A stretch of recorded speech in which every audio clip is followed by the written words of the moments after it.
The young nobleman burst into laughter but did not do anything. Losing her patience, the girl gave a kick in the direction of the plexus of her adversary, in order to make him release her. He indeed freed his right arm, parried the blow and caught the foot immediately. His chinna technique was perfectly timed and he could seize anything he wanted. The girl panicked, sought to release her foot by pulling with force. At last, she succeeded, but by doing so she lost her small shoe, which was embroidered with red flowers. She sat down on the ground, head lowered and red with shame, holding her foot covered by a sock of white fabric. The young aristocrat smiled unsteadily, wore the laced boot to his nose and sniffed it. In the situation, the hooligans were obviously not going to let pass this occasion. "That smells good," they shouted in chorus. "What is your name?" asked Muyi. "It's not worth speaking of," answered the young aristocrat while laughing. He took again his brocaded coat, cast a glance in direction of the girl, and placed the small embroidered laced boot in his pocket. At that moment, the wind redoubled in strength and large snowflakes started to fall. "We live at the Inn of Prosperity," said Muyi, "in the western part of the city. Let us go there thus together, in order to make plans." "To plan what?" the young aristocrat retorted. "It's snowing now, it is necessary that I hurry home." Muyi turned pale. "You won this challenge, I made a promise, that I give you my daughter in marriage. It is a serious business, one cannot treat it with lightly." The young aristocrat burst out laughing. "We had little fun with martial arts," he said. "It was rather interesting, but, as for the marriage, I am obliged to decline this honor." Anger choked Muyi and prevented him from speaking. You. "What do you take our young prince for?" shouted a servant while laughing. "Do you believe that he would wed with vulgar traveling performers from the Jianghu? In your dreams, old man." Muyi was so angered that, with a blow, he struck him senseless. The young aristocrat did not seek any explanation. He got his servant to be carried and was on the point of mounting his horse. "You really make fun of us," Muyi shouted, clutching him by the left arm. "Well, in any event, my daughter cannot marry such an insolent person as you. But return to us the lace boot." "It's she who gave it to me," said the young aristocrat while laughing. "Why do you interfere yourself? I won the tournament, I've declined your marriage, but I'll keep the consolation prize." He pivoted his arm, exerted some inner force and pulled clear. "It won't happen like that," Muyi exclaimed, trembling with anger. He leaps and struck with both fists, in a blow called bell and drum sounds together, towards the temples of his adversary. He turned and returned to the arena. "And if I beat you, old man," he said while laughing, "you won't force me more to become your son-in-law?" The crowd, indignant at the impudent and arrogant attitude of the young man, remained quiet. Only some hooligans and good-for-nothings burst out laughing roughly. Without saying a word, Muyi tightened his belt and leapt with a sea swallow, skimming the flood on the young aristocrat. He knew that he was extremely angry and did not take the attack lightly. He dodged, replied with a blow to the belly. "The poisonous snake seeks its den." Muyi dodged, struck with his left palm at the shoulder. The young man turned, advanced his right palm under the left arm. It was an extremely vicious blow, called benefit from the cloud to change the sun, executed without the knowledge of the adversary. However, Muyi parried effectively and closed again his two hands on the cheeks of the young aristocrat. At that moment, whatever move he made, he could not avoid the blow. He wrinkled his eyebrows, bit his lips, and decided to employ another technique. His two hands flew like flashes and his 10 fingers were planted in the back of the hands of Muyi. When he withdrew them, the ends of his fingers were smeared with red. All the spectators shouted in surprise. The girl, thrown into a panic, supported her father. She tore a strip of her tunic to wrap his hands, which bled profusely. Muyi pushed back his daughter. "Move aside," he said. "Today, it's either him or me." The girl, pale, looked at the young aristocrat fixedly, drew a dagger suddenly and wanted to plunge it fully into her heart. Surprised, Mui sought to stop her hand, and the girl did not have time to draw aside the blade, which was planted in the hand of her father. The spectators sighed and deplored to see a beautiful scene finishing in such a bloody way. Even the hooligans seemed indignant at such an outcome. The comments started to focus on the improper attitude of this young aristocrat. Facing such unrighteousness, Go-jing could not remain standing by. He gently drew aside the people in front of him and advanced into the open space. "Ha!" he shouted, "to act like that, that's not good." The young aristocrat, disconcerted for a moment, retorted while laughing. "Ah yes? How is it necessary to act well?" His servants, seeing that Go-jing was clad like a peasant and that he spoke with a marked southern accent, made fun of him. Go-jing did not understand the mockery, and said seriously, "You should marry this young lady." "And if I don't marry her?" "If you don't want to marry her, why did you come down to fight?" It was well marked, on the banner, "Challenge to find a husband." "What are you interfering for, kid?" retorted the young aristocrat, in a threatening voice. "This young lady is not only very beautiful, but she has excellent gongfu. Why don't you want her? Didn't you see that she felt so offended that she wanted to commit suicide? You're such a moron that it isn't worthwhile to explain it to you." The young aristocrat turned on his heel. Go-jing restrained him. "Huh? How can you leave like that? What do you want? Didn't I tell you to marry this young lady?" The aristocrat laughed and was about to leave. Mu Yi, seeing the intervention of Go-jing, understood that he was generous but naive and little acquainted with the way of the world. He approached and says to him, "Little brother, don't worry about him. So long as I have a breath of life, I will find to be avenged for this insult." Then he shouted towards the young aristocrat, "At least leave your name." "I told you I couldn't call you father-in-law," he retorted insolently. "Why do you want to still know my name?" Very annoyed by this, Go-jing leaped forward while shouting, then returned that embroidered laced boot to the young lady. "Is that any of your damn business?" the nobleman said furiously. "You've taken a fancy to this young miss yourself, have you?" Go-jing shook his head and said, "No." "Look, are you going to return it, or not?" The young aristocrat tightened the hand suddenly and slapped Go-jing heavily. Go-jing moved sharply, and employed a grasp technique, seizing, by crossing the hands, the wrists of his adversary. He sought to escape, in vain. "Do you want to die?" he shouted then, surprised and annoyed, giving a kick towards Go-jing's lower belly. He flexed his muscles and pushed back the young aristocrat towards the open space. Obviously, this person had a good lightness technique Qinggong, for, instead of falling on his back, he corrected himself and landed on his feet.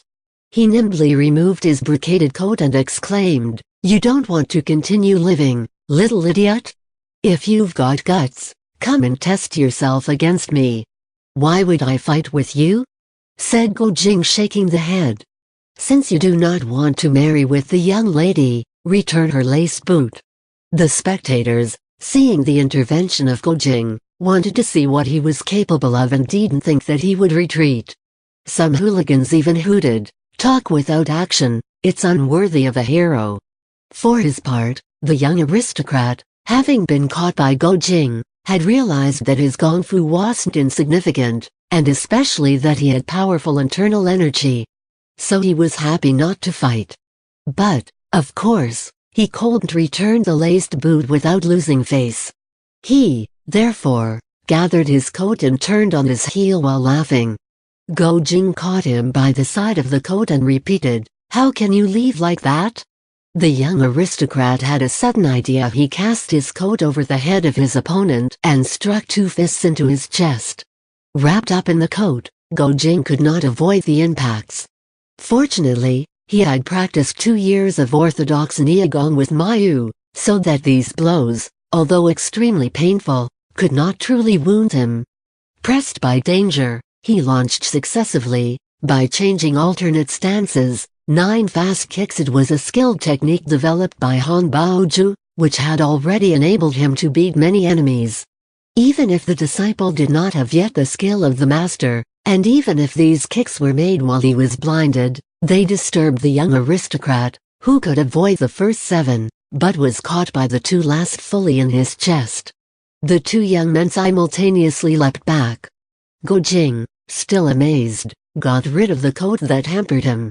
He could not believe such treachery on behalf of his adversary he knew well. He thought that he entered a challenge to find a husband. He had won, and yet refused to marry the young lady.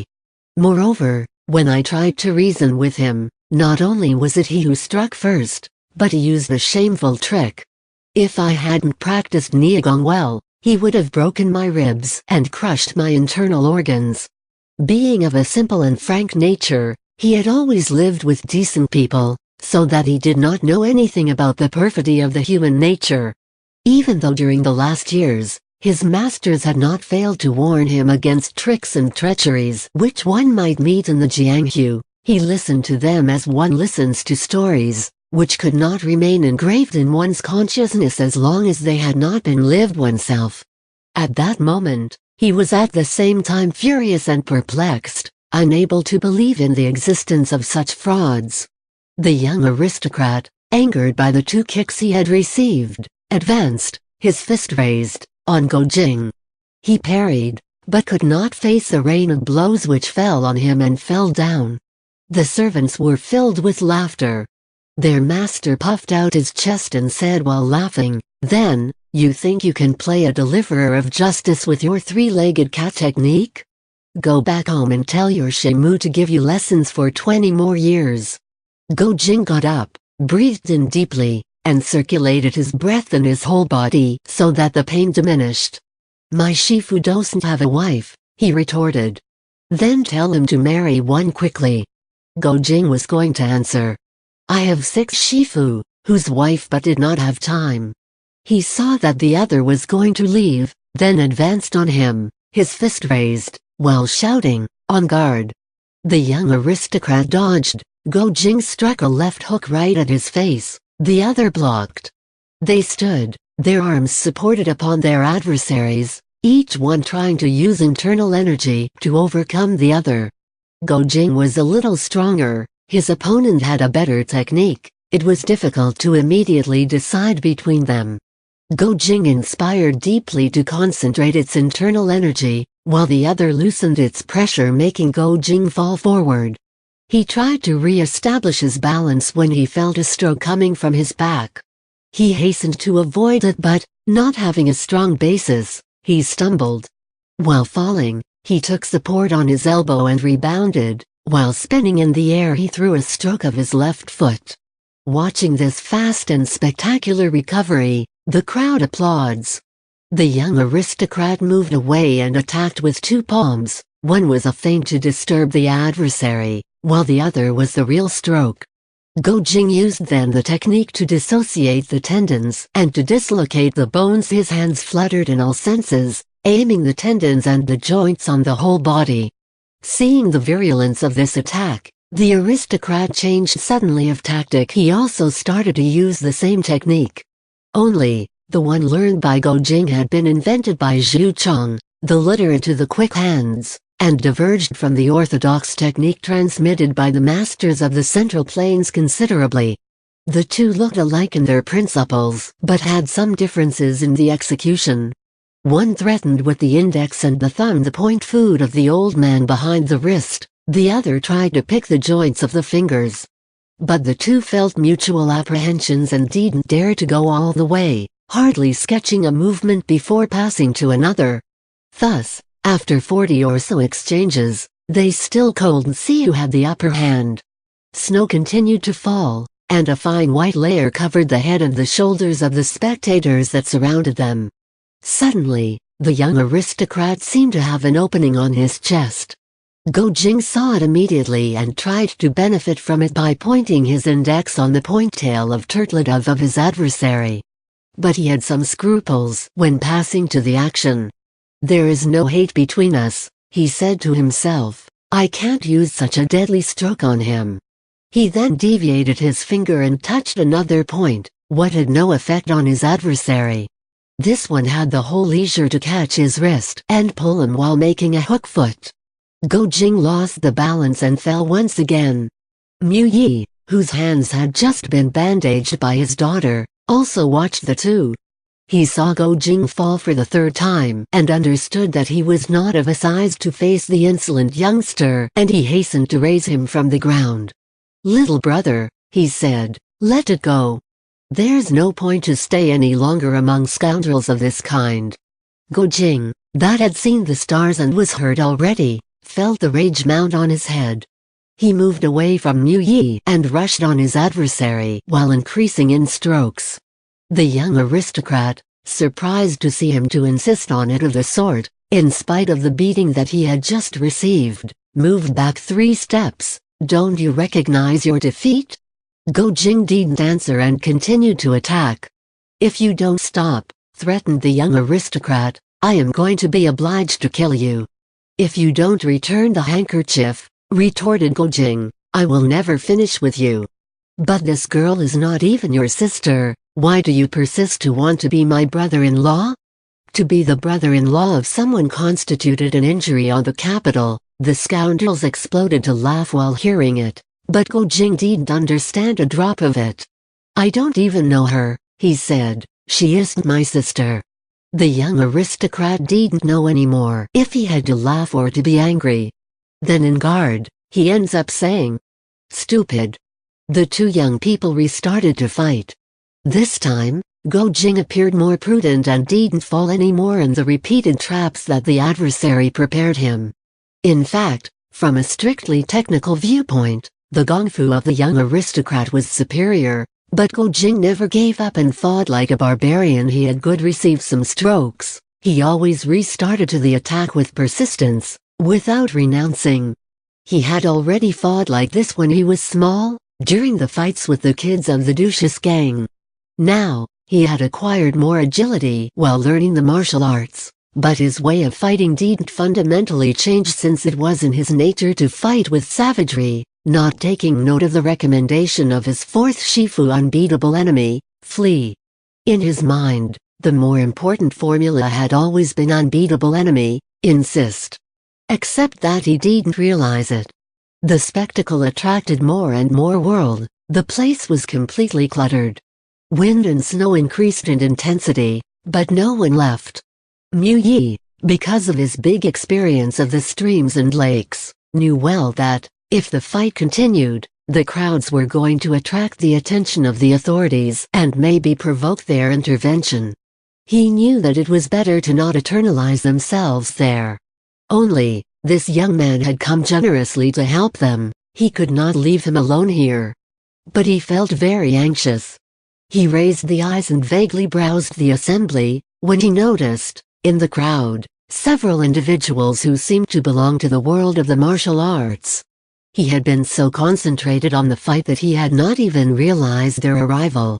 He moved then slowly, approaching of the servants of the young aristocrat who were held in a corner. Watching them at the corner of his eye, he saw, among them, 3 characters to the martial look. The first wore a big scarlet bonze dress and a golden cap. It was a very tall Tibetan Lama.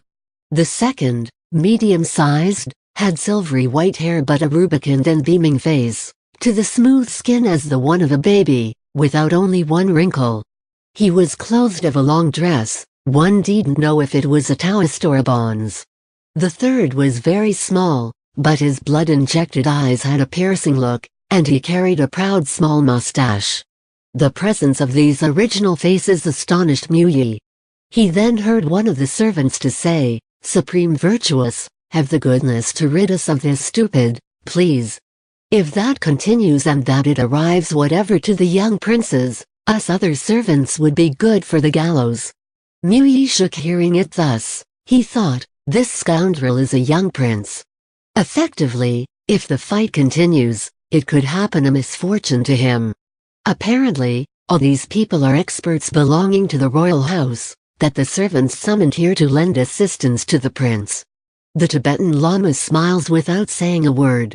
The old man shouted while laughing, "The Supreme Virtuous Lingzi is an eminent member of the esoteric school of Tibet. He cannot fall as low as to come to the hands with a rookie of this kind. It would be too disrespectful, and then, if it was to arrive something, the prince would at most break your legs. He wouldn't go as far as wiping you out, wouldn't he? Anyway, did intervene the small man of the eyes injected of blood. The young prince is stronger than this kid. What do you have to fear?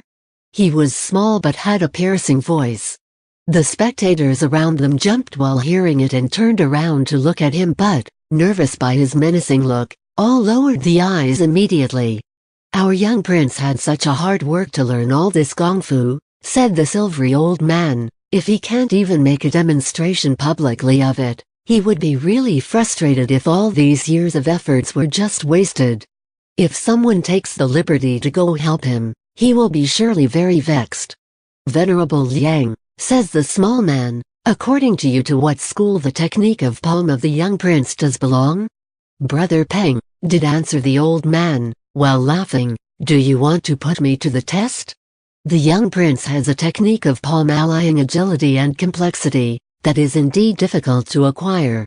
If I am not mistaken, he should have learned his kung fu with the Taoist of the Absolute Perfection sect.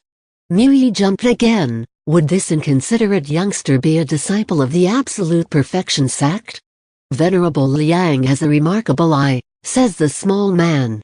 You spend your life to the foot of the mountain of the eternal whiteness, and you dedicate yourselves to the meditation and to the alchemical practices. One says that you rarely come in the Central Plains, and yet you seem to know by heart the styles of the Chinese schools. I'm very admired of you. Brother Peng is too laudatory, says the old man while sketching a smile. Only, pursued the small man, the Taoists of the Absolute Perfection sect are all of the bizarre and unforeseeable characters. How could they accept to take the young prince for a disciple? It is rather astonishing. When the prince wants to ensure the collaboration of someone, did retort the old man, do you believe that he doesn't have the arguments to what he wishes? Like yourself, for example, Brother Peng, who dominates the Shandong and the Shaanxi, don't you now make part of the prince's house? The small man agreed. Their attention was again concentrated on the fight. They noticed that Go Jing had changed style again. His technique of palm adopted a slower rhythm, but permitted an extremely tight defense. The young prince had, repeatedly, searched to attack but had been repulsed by very heavy strokes. In your opinion, asked the old man to the small man, from where comes the gong fu of this small boy? His gong fu is very mixed, he answered after one moment of hesitation. One would say that he had several shifus. Chief Peng is right, intervened someone nearby. This kid is a disciple of the seven fanciful of the Jiangnan. Mu Yi examined the person who had just taken the word. It was a skinny man with a dark face, with 3 bumps on the forehead. He called him of Chief Peng. Would this small man, therefore, be the bandit Peng Lianhu, the butcher to the 1,000 hands, who slaughters without frowning? As for the 7 fanciful of the Jiangnan, it has been for a long time that I didn't hear their name anymore. Would they still be part of this world? During this time, the skinny man with the dark face roars suddenly, "Little brat, I finally found you." He drew a steel trident with short-sleeved and bounded in the arena. Hearing the noise behind him, Go Jing turned around and fell nose to nose with the 3 bumps on the forehead. It was the dragon with 3 heads, Butong Hai, the uncle in arms of the 4 demons of the Yellow Stream.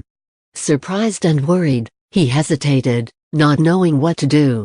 The young prince took benefit out of this hesitation to hit him on the shoulder, thus making Go Jing come back to the fight. Seeing Butong Hai to bound in the arena arms to the hand, the spectators believed that he was going to help one of the fighters and, finding this unworthy attitude, began to hoot it.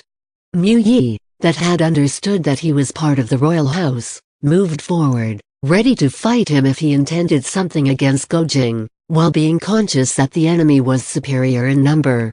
However, Butong Hai was not angry at the young man. He sped along directly into the crowd, to the other side, where a young boy, puny, in rags, jumped while seeing him and turned the heels. The dragon with 3 heads rushed after him, himself followed up by 4 men. Of the corner of an eye, Gojing had well seen that it was Huang Rong, the new friend that he had gotten used to since Kalgan, and that Butong Hai pursued the weapons to the hand, with the help of the 4 demons of the Yellow Stream. Very worried, he threw a kick and jumped backward. "A moment!" he exclaimed. "I need to stop for one moment, we will continue our fight later." The young prince, tired of this fight, had lost all desire to continue and had not asked better to stop. "If you recognize your defeat," he sneered, "you can go." Preoccupied by his friend's security, Gojing got ready to be going to lend him assistance when he heard noises of step. It was Huang Rong that came back while dragging a worn-out old shoe while laughing, pursued by Butong Hai, that called him names and tried to hit him with its trident on the back. But Huang Rong was of an extraordinary agility, and the trident always missed its target of little. The young boy adroitly slipped through the crowd and had already come out again on the other side. When Butong Hai came nearer, one could notice black marks of 2 palms on his cheeks. Obviously, the fragile boy had managed to slap him twice. Butong Hai hustled everyone, managing to find a path through the crowd, but Huang Rong was already far. Butong Hai stopped and maliciously made gestures to show Huang Rong what he had in mind. "If I don't succeed in catching and slicing you up," howled Butong Hai, insane with rage, "I don't want to be called a man anymore." Huang Rong waited until Butong Hai came nearer before fleeing again. Everyone burst out laughing. In the meantime, 3 breathless men arrived. They were the 3 demons of the Yellow River. The only one missing was Kanchingjian, known as Killing Axe. Seeing such a spectacle, Gojing was surprised and pleased at the same time. Thus, he thought, this friend of mine must have excellent gongfu. The other day, in the Black Pine Woods, it must be him who had lured Butong Hai away and hung the 4 demons of the Yellow River on the trees. The surprise was not less in the opposite camp. "Supreme Virtue Lingzi asked, Ginseng Immortal, that little beggar has a remarkable agility. To which school does he belong?" "Apparently, brother who has lost the skirmish." The white-haired master of the Eternal White Peak was called Liang Ziwang. Since his youth, he had consumed natural ginseng and other remedies, which had protected him from attacks of old age. He didn't recognize the gongfu of the little beggar and shook his head. Then, after a moment, he said, "When I am way beyond the Pass Yan Menguin? I often heard claims that the Dragon King of the demonic group was a frightening expert. Who would have thought that his apprentice brother was such a pitiful figure, at the point of not being able to handle a mere child?" The small man was Peng Lianhu. He frowned without really answering. He was a great friend of the Dragon King of the demonic group, with whom he often collaborated, assisting on robbing raids. He knew the gongfu of Butong Hai, which was not bad, but he couldn't explain how Butong Hai could be ridiculed that easily. The diversion with Huang Rong and Butong Hai thus stopped the duel between Gojing and the young prince. The latter had clearly an edge on Gojing, since he succeeded several times to make his adversary fall, but he himself had to receive a multitude of blows and felt tired out. He wiped up the sweat which ran abundantly on his face with a scarf wound as a belt. Mu Yi, who had rearranged the brocade banner, held the hand of Gojing, thanking him warmly and urging him to leave the place. Suddenly, a pitter-patter was heard. Huang Rong and Butong Hai returned running, one chasing the other. The former held 2 pieces of fabric, 2 pieces which were missing precisely on the tunic of the latter. The torn tunic exposed a hairy chest. A little later, Hua Qinkli and Mai Qingsheng appeared, weapons in their hands, following arduously and breathless. Missing was the one called Shan Qinggang, whom Huang Rong apparently managed to dispose of in some mysterious way. The commotion provoked laughter and jibes among the audience. Suddenly, one heard shouts from the west. Several tens of soldiers, wicker rods in their hands, shouted and struck the onlookers to open the way for a large red and golden palanquin carried by 6 Muslimen. "It is the princess," exclaimed the servants of the young prince. "Which idiot has the insolence to inform my mother?" the latter thundered frowningly. The servants, who did not dare to answer, hastened to approach the palanquin which halted at an emptied spot. "You've fought again?" A soft female-intonated voice was heard from the inside. "It has been snowing, and you don't have your coat on. You will certainly catch a cold." Upon hearing that voice from a distance, Muyi seemed to be struck by lightning. How is this possible? He thought dumbfoundedly. That voice resembles hers so much. But it's impossible. She is a Jin princess. I believe I've thought too much of my wife and I've become crazy. Despite everything, he could not stop himself from nearing the palanquin. He saw a dainty hand with a handkerchief appearing from inside the palanquin and tenderly wiped up the sweat on the face of the young nobleman, who listened to the words pronounced in a low voice, undoubtedly of reproach and admonition. "But Mom," the young prince said, "I have fun, all is well." "Put your coat on quickly," the princess said, "and let us go home." How could two voices be that similar? Muyi was still astonished. He saw the white hand disappearing behind a silk curtain on which peonies were embroidered in gold wire. He tried to peer in but his glance failed to penetrate the bright curtain. One of the servants collected the brocade coat of his master and bawled at Go Jing. "Animal! Look, what a state you've put this coat in!" One of the soldiers who came with the princess raised his wicker rod and violently bashed down on Go Jing's head. Go Jing dodged, seized the wrist of his attacker, took the rod away, tripped him up. The man fell on the ground. Go Jing then whipped him with the rod. "You dare to strike wrongly and rampantly?" he shouted. The crowd, some of whom had received blows from the rod, applauded with appreciation.